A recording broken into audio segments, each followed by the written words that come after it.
হয়, আজি সদৌ অসম গোৰ্খা ছাত্ৰ সন্থা ধেমাজি জিলা সমিতিৰ উদ্যোগত আমি জোনাইৰ মাজমজিয়াত এখন প্ৰতিবাদী ৰেলী আৰু পুতলিকা দাহ কাৰ্যসূচী আজি ইয়াতে আমি আয়োজন কৰিছোঁ।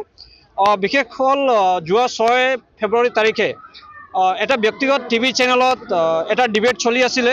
তাতে কংগ্ৰেছৰ মুখপাত্ৰও আছিলে চিৰাজুদ্দিন আহমেদ আৰু লগতে বিজেপি আদি কৰি বিভিন্ন ৰাজনৈতিক দলৰ মুখপাত্ৰসকলে তাতে ডিবেটত অংশগ্ৰহণ কৰিছিলে।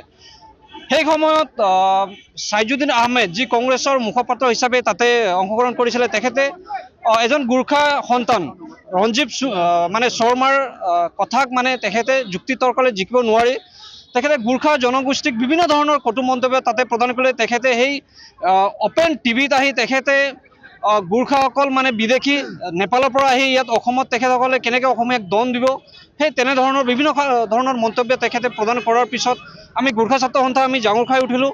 আমি বিভিন্ন ধৰণৰ প্ৰতিবাদী যেতিয়া আৰম্ভ কৰিলোঁ, তেতিয়া কংগ্ৰেছে সেই ব্যক্তিজনক মুখপাত্ৰ পদৰ পৰা তেখেতক নিলম্বন কৰিলে।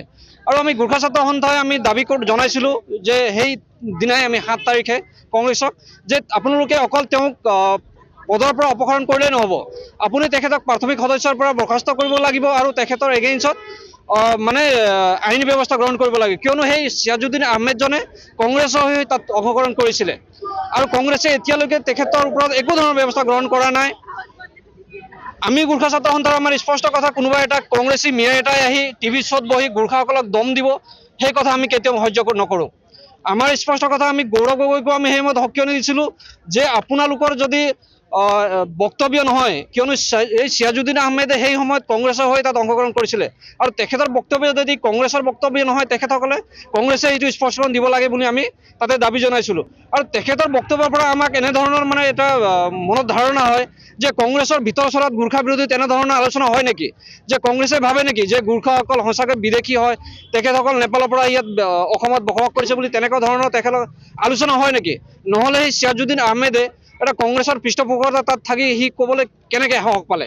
সেইকাৰণে আমি গোৰ্খা ছাত্ৰ সন্থাৰ আমাৰ স্পষ্ট দাবী যে কংগ্ৰেছে সেই ব্যক্তিজনৰ ওপৰত আইনী ব্যৱস্থা গ্ৰহণ কৰক। লগতে আমি অসম চৰকাৰকো দাবী জনাইছোঁ যে অসম চৰকাৰেও যিহেতু এই ৰঞ্জীৱ শৰ্মাজনে এজন বিজেপিৰ মুখপাত্ৰৰ হৈ তাত অংশগ্ৰহণ কৰিছিলে আৰু বিজেপিয়েও মানে সেই ব্যক্তিজনৰ ওপৰত আপোনালোকে হেঁচা প্ৰয়োগ কৰক চৰকাৰক যে এই চিৰাজুদ্দিন আহমেদক মানে আপোনাৰ আইনী ব্যৱস্থা গ্ৰহণ কৰি তেখেতক জেল হাজতলৈ প্ৰেৰণ কৰিব লাগিব। আৰু লগতে আমি যদি সেই দাবী আমাৰ পূৰণ নকৰে, ইলেকশ্যন সমাগত আমি প্ৰত্যেক গোৰ্খা গাঁৱত, আমাৰ ধেমাজি জিলাৰ অন্তৰ্গত যিমান গোৰ্খা অধ্যুষিত গাঁও আছে, গোটেই গাঁৱত আমি কংগ্ৰেছৰ এণ্ট্ৰি আমি বেন কৰিম আৰু লগতে কংগ্ৰেছৰ প্ৰচাৰ আমি বন্ধ কৰিম।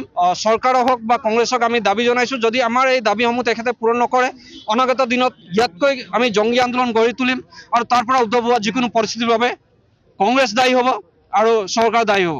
আমি আজি ইয়াতে গোচৰ ৰুজু কৰিম। আমি ইতিমধ্যে বিভিন্ন অসমৰ বিভিন্ন ঠাইত ইতিমধ্যে গোচৰ ৰুজু হৈছে আৰু বিভিন্ন ধৰণৰ প্ৰতিবাদো সাব্যস্ত কৰা হৈছে, কিন্তু আমি দাবী জনাইছোঁ যে গোচৰ কংগ্ৰেছে ৰুজু কৰিব লাগিব, কিয়নো কংগ্ৰেছৰ হৈ তেখেতক অংশগ্ৰহণ কৰিছিলে তাতে। যদি কংগ্ৰেছে ভাবে যে তেখেতসকলৰ বক্তব্য এই চিৰাজুদ্দিনৰ বক্তব্য যদি কংগ্ৰেছৰ বক্তব্য নহয়, তেতিয়াহ'লে কংগ্ৰেছে এই চিৰাজুদ্দিন আহমেদৰ এগেইনষ্টত গোচৰ ৰুজু কৰক আৰু তেখেতক জেল হাজতলৈ প্ৰেৰণ কৰাৰ ব্যৱস্থা গ্ৰহণ কৰক।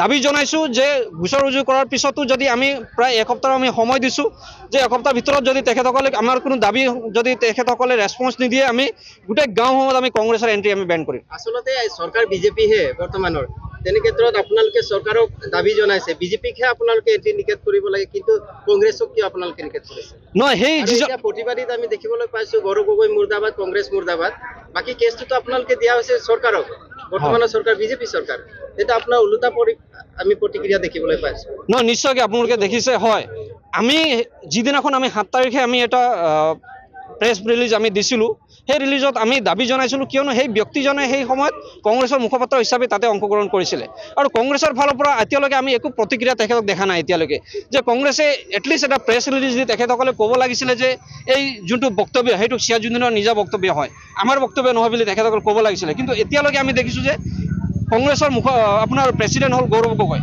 তেখেতে এতিয়ালৈকে সেই ধৰণৰ কোনো বক্তব্য দিয়া নাই। সেইকাৰণে আমি ভাবিছোঁ যে সেই বক্তব্য সঁচাকৈ গৌৰৱ গগৈ বা কংগ্ৰেছৰ বক্তব্য নেকি, সেইবাবে আমি কংগ্ৰেছৰ এগেইনষ্টত আজি প্ৰতিবাদ আমি সাব্যস্ত কৰিছোঁ।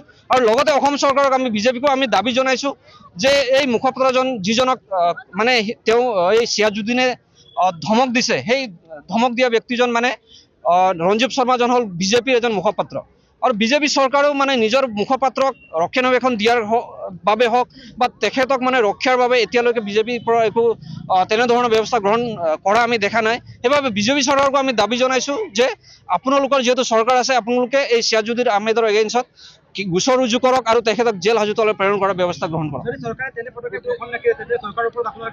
নিশ্চয় চৰকাৰৰ ওপৰতো আমি প্ৰতিবাদ কৰিবলৈ আমি প্ৰস্তুত আছোঁ, কিয়নো আমি ইতিমধ্যে আমাৰ স্পষ্টতা আমি দাবী জনাইছোঁ। আমাৰ যি দাবী আমি স্পষ্টভাৱে আমি জনাইছোঁ যে প্ৰথমে কংগ্ৰেছে নিজৰ স্থিতি স্পষ্ট কৰিব লাগিব, কিয়নো আমি ভাবোঁ যে তেওঁলোকৰ ভিতৰ চলা তেনেধৰণৰ আলোচনা হয় নেকি। নহ'লে এজন মুখপাত্ৰ হিচাপে ইমান এটা গধুৰ দায়িত্ব থকা ব্যক্তি এজনে গোৰ্খা জাতিৰ ওপৰত কোনো ইতিহাস অধ্যয়ন নকৰাকৈ তেখেতে কেনেকৈ এটা বক্তব্য দিব পালে যে নেপালৰ পৰা আহি নেপালী বিদেশীসকলে আমাক কেনেকৈ দম দিব বা নেপালী চুপ ষ্টপ নেপালী আদি ধৰণৰ বক্তব্য তেওঁ কেনেকৈ দিব পালে।